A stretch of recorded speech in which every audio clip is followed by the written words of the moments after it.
नमस्कार दोस्तों, CS Satbir Singh YouTube channel पे आपका स्वागत है। दोस्तों 52nd GST कौंसिल मीटिंग 7 अक्टूबर 2023 को हुई, जिसमें कि बहुत इंपॉर्टेंट डिसीजन लिए गए हैं। GST के रेट गुड्स और सर्विस पे चेंज किए जाएंगे। इसके अलावा नई MST स्कीम लॉन्च की जाएगी। दोस्तों इस सभी के बारे में हम इस वीडियो में डिस्कशन करेंगे। यदि अभी तक आपने CS Satbir Singh YouTube channel subscribe नहीं किया है तो जल्दी से सब्सक्राइब कर लीजिए और नोटिफिकेशन बेल भी प्रेस कर दीजिए ताकि आपको GST के रेगुलर अपडेट्स मिलते रहें।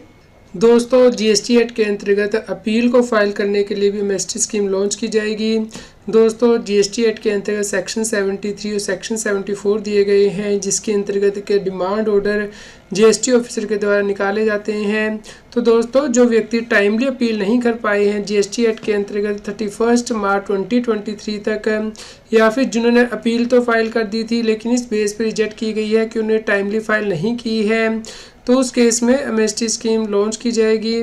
दोस्तों ऐसे टैक्स पेयर अपील फाइल कर पाएंगे 31 जनवरी 2024 तक, लेकिन इसके लिए उन्हें टैक्स जमा करना होगा, यानी कि प्री डिपॉजिट करना होगा 12.5% of the tax under the dispute, जिसमें से कि 20% यानी कि 12.5% का 20% यानी कि 2.5% टैक्स जो डिस्प्यूट का है वो उन्हें अपने इलेक्ट्रॉनिक कैश लेजर से जमा करना होगा।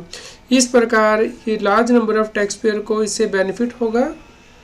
दोस्तों एक और बहुत इंपॉर्टेंट चेंज किया गया है। दोस्तों यदि डायरेक्टर कंपनी को कोई सर्विस देता है तो GST RCM बेसिस पे कंपनी को पे करना होता है।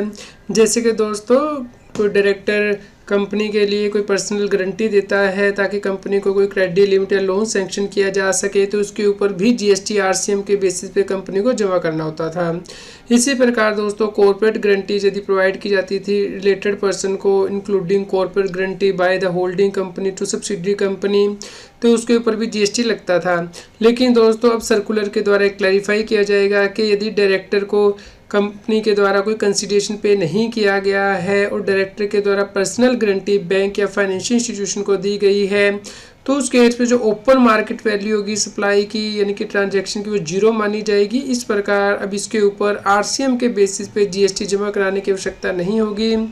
इसके अलावा दोस्तों GST में एक और रूल इंसर्ट किया जाएगा, रूल 28 सब रूल 2, जिसके द्वारा के बताया जाएगा कि यदि कॉर्पोरेट गारंटी प्रोवाइड की जाती है रिलेटेड पार्टीज़ को, तो उस केस में जो वैल्यू है सप्लाई की वो 1% ऑफ द गारंटीड जो अमाउंट ली जाएगी या फिर actual consideration whichever is higher, तो इसके ऊपर ही GST कैलकुलेट किया जाएगा और इसी वैल्यू को ही फाइनल वैल्यू माना जाएगा, value of supply corporate guarantee के केस में। भले ही जो रिसिपिएंट है उसे पूरा 8C मिल जाता है इस सप्लाई के ऊपर। दोस्तों एक और बहुत इंपॉर्टेंट अमेंडमेंट की जाएगी GST एक्ट में। यदि किसी व्यक्ति की प्रॉपर्टी प्रोविजनली अटैच की जाती है तो दोस्तों जो प्रोविजनल अटैचमेंट ऑर्डर होता है वो 1 साल तक वैलिड रहता है, लेकिन दोस्तों 1 साल के बाद भी कमिश्नर की स्पेसिफिक अप्रूवल चाहिए होती थी यदि वो प्रोविजनल अटैचमेंट ऑर्डर जो है वो रिलीज़ करवाना है, प्रॉपर्टी को रिलीज़ करवाना है। तो अब इसके लिए GST के रूल में अमेंडमेंट की जाएगी, रूल 159 सब रूल 2 में, कि जो प्रोविजनल अटैचमेंट होगी वो 1 साल के बाद जो है वैलिड नहीं रहेगी। इस प्रकार अब ऐसी प्रॉपर्टी जो है वो रिलीज़ करवाई जा सकेंगी। इसके लिए आपको स्पेसिफिक रिटन ऑर्डर की आवश्यकता नहीं होगी कमिश्नर से। दोस्तों GST में प्लेस ऑफ सप्लाई से रिलेटेड भी क्लैरिफिकेशन जारी की जाएंगी और इसके लिए सर्कुलर जारी किया जाएगा ट्रांसपोर्टेशन ऑफ गुड्स की केस में, including by mail and courier, जहां पे कि लोकेशन सप्लायर की या फिर रेसिपिएंट की आउटसाइड इंडिया होती है। इस केस में सर्कुलर के द्वारा क्लैरिफाई किया जाएगा कि आपको CGST SGST चार्ज करना है, IGST चार्ज करना है। इसी प्रकार एडवर्टाइजिंग सर्विसेज के केस में और को लोकेशन सर्विसेज के केस में भी सर्कुलर के द्वारा आपको बताया जाएगा कि प्लेस ऑफ सप्लाई आपको कैसे निकालना है।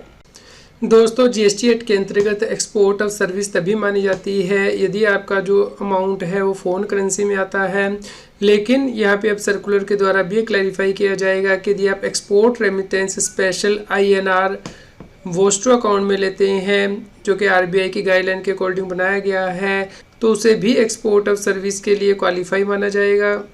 दोस्तों SEZ यूनिट या फिर SEZ डेवलपर को यदि सप्लाई की जाती है तो उस केस में आप IGST की पेमेंट करके और उस बाद में रिफ़ंड क्लेम करें, इसके लिए अलाउ किया जाएगा और ये नोटिफिकेशन जारी किया जाएगा, अमेंडमेंट की जाएगी 1 अक्टूबर 2023 से। दोस्तों जीएसटी अपीलेट ट्रिब्यूनल में जो मेंबर्स या प्रेसिडेंट अपॉइंट किए जाते हैं उसके लिए भी चेंजेस किए जाएंगे। तो जो एडवोकेट जिनका कि 10 ईयर्स का एक्सपीरियंस होगा वो जुडिशियल मेंबर के लिए अपॉइंटमेंट करने के लिए एलिजिबल होंगे। इसके अलावा जो प्रेसिडेंट होगा उसकी जो मिनिमम एज होगी वो 50 ईयर्स होगी और प्रेसिडेंट और मेंबर्स की जो मैक्सिमम एज होगी वो 70 ईयर्स एंड 67 ईयर्स होगी।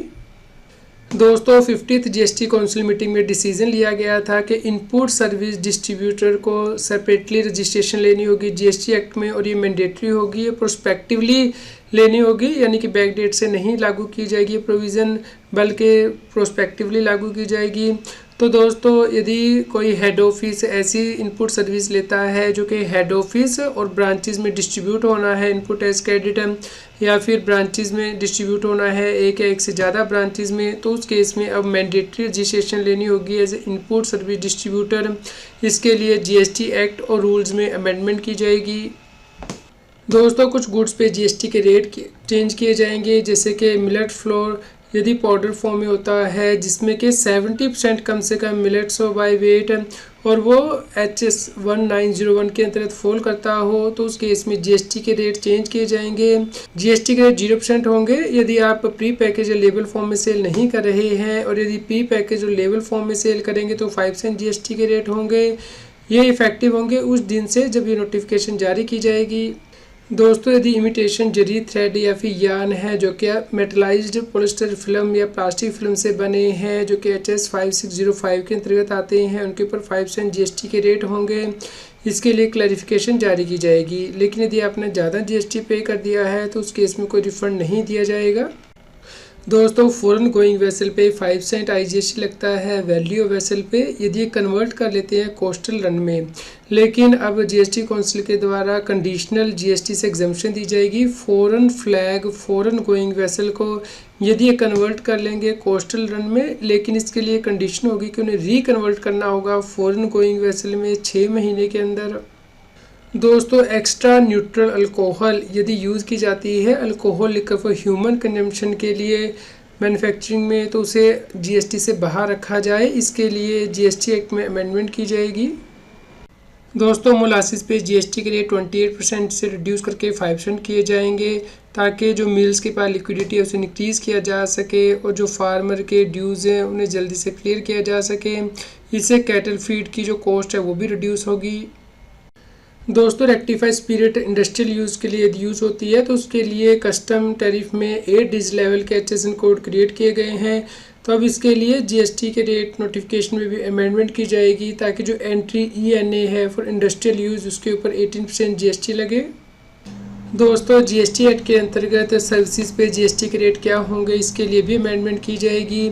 दोस्तों गवर्नमेंट के द्वारा नोटिफिकेशन 12/2017 सेंट्रल टैक्स रेट जारी किया गया है जिसमें कि एंट्री नंबर 3 एंड 3A दी गई हैं जो कि यह बताती हैं कि यदि pure and composite service supply की जाती है central government state government UT government या लोकल अथॉरिटी को उन कामों को करने के लिए जो कि पंचायत या म्यूनसिपालिटी को दिए गए हैं आर्टिकल 243G एंड 243W में कॉन्स्टिट्यूशन ऑफ इंडिया में, तो जीएसटी नहीं लगता है, जीएसटी से एग्जम्पशन है, इसमें कोई चेंज नहीं किया जाएगा। दोस्तों यहाँ पे जीएसटी काउंसिल के द्वारा कुछ और सर्विसेज को एग्जाम किया जाएगा जैसे कि water supply public health sanitation conservancy solid waste management slum improvement upgradation यदि सप्लाई की जाएंगी गवर्नमेंट अथॉरिटी को।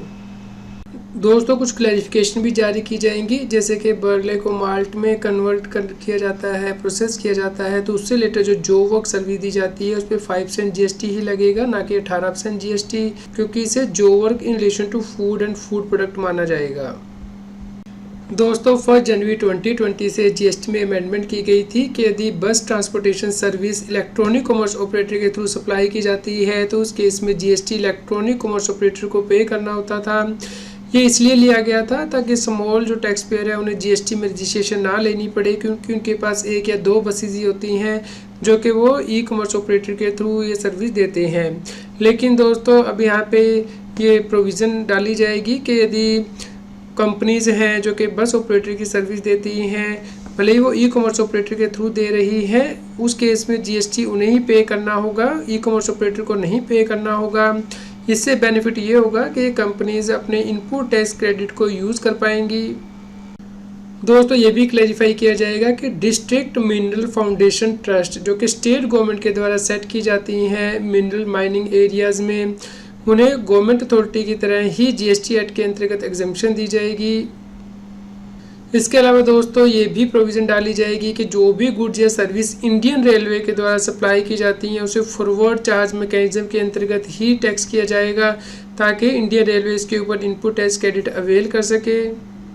दोस्तों जीएसटी काउंसिल मीटिंग के द्वारा जो रिकमेंडेशन दी गई है ये उस दिन से लागू होगी जब इनके लिए कोई रेलेवेंट सर्कुलर नोटिफिकेशन जारी कर दिया जाएगा, लॉ में अमेंडमेंट की जाएगी। दोस्तों आप 52nd जीएसटी काउंसिल मीटिंग की इन अमेंडमेंट को डाउनलोड कर सकते हैं taxil.com की वेबसाइट से। इसका लिंक इस न्यूज़ की वीडियो डिस्क्रिप्शन में भी दिया गया है। दोस्तों आपको ये वीडियो कैसी लगी आप हमें नीचे कमेंट करके ज़रूर बताएं। आपका कोई क्वेश्चन हो जीएसटी से रिलेटेड तो आप हमें ज़रूर बताएं कमेंट करके। उम्मीद करते हैं आपके लिए यह न्यूज़ यूज़फुल रही होगी। कृपया लाइक करें और शेयर करें ताकि सभी लोगों तक ये जानकारी पहुंच पाए और वो जीएसटी की कॉम्प्लायंस कर पाएँ। रेगुलर जीएसटी और टैक्स अपडेट के लिए इस चैनल को सब्सक्राइब करें। फ्रेंड्स, आप टीडीएस, इनकम टैक्स, जीएसटी और अकाउंटिंग सॉफ्टवेयर ऑडिट ट्रेल के साथ कॉम्प्लायंस आसानी से कर सकते हैं। इन सॉफ्टवेयर के डेमो देखने के लिए आप हमें मोबाइल नंबर के साथ ईमेल कर दीजिए taxil@gmail.com पर। आप हमें टेलीग्राम ऐप CS टैक्सिल पर ज्वाइन कर सकते हैं ताकि आप जीएसटी और इनकम टैक्स के रेगुलर अपडेट अपने मोबाइल पर ही प्राप्त कर सकें।